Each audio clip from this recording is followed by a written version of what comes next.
Hi, my name is Jaime Hawkins, and I'm here today to share a few tips and tricks with you on interviewing. Interviewing is a skill, and like any skill, it takes practice and requires constant sharpening.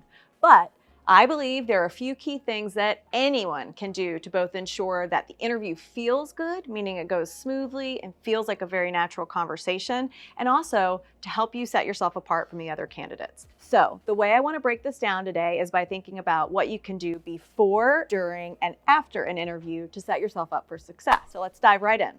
Pre-interview, what should you be spending your time on? Number one, do your research. Most people do this, but when you do it, take notes, write down the CEO's name, jot down notes about any recent press releases.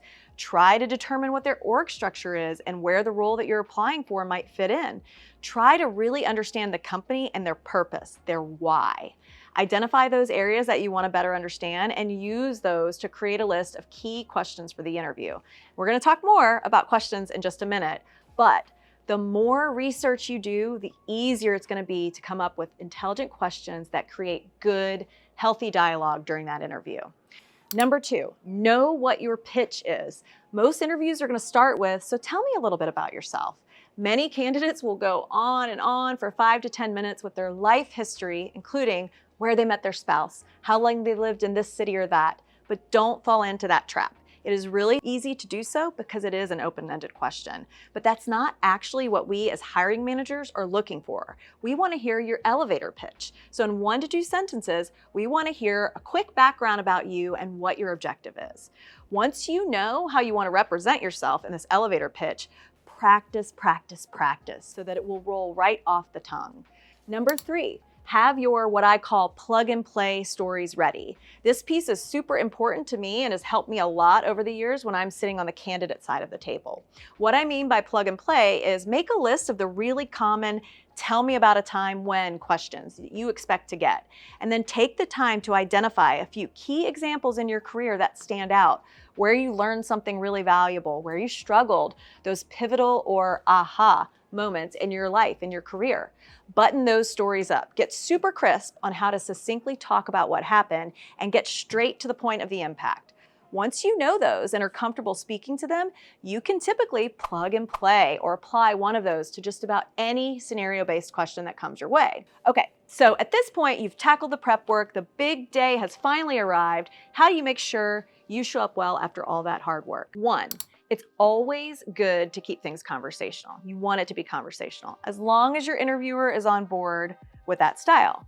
But keep it professional, just avoid slang and don't get too casual in your tone. Number 2, the old adage, dress the part. Appearances do matter. So whether you're on video or it's in person, it really does matter.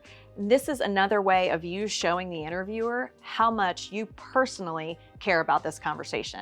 3, focus on addressing the question posed. Write it down if that helps you remember. I find many candidates get lost in their answers and lose sight of what the actual question was. This is really important for me as an interviewer because it speaks to the candidate's ability to listen and communicate effectively. And I think that's kind of a key skill for most roles. If you do find yourself rambling, which let's face it, happens to all of us, one tip is just to take a quick pause. There, I paused. It might feel a little awkward, but trust me, it can be a fail-safe that allows the interviewer to jump right back in.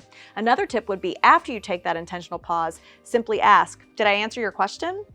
Number 4, remember that research we talked about before? Here's where you really let that shine. Questions are an important part of any interview. They could all be sourced back to the research you did in advance, or they could be a mix of questions you had identified already and questions you have based on things that the interviewer is saying.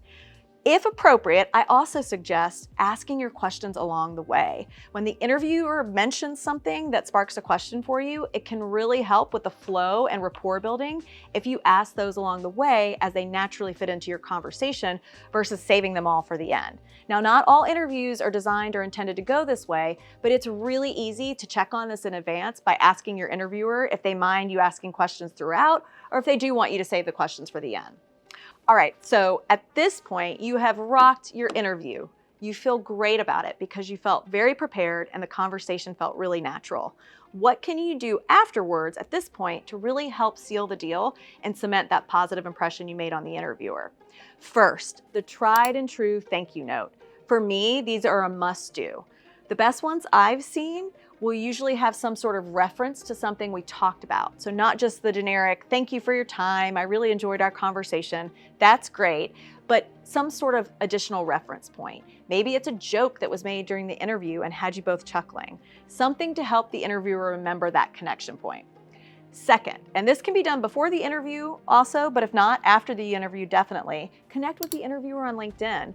Both of these things, the note and the LinkedIn connection, show that you have follow through. And it also helps to show that you use all of the tools at your disposal to build connections with people. Third, and this may not always be necessary, but if you haven't heard back in about a week, don't be shy about following up.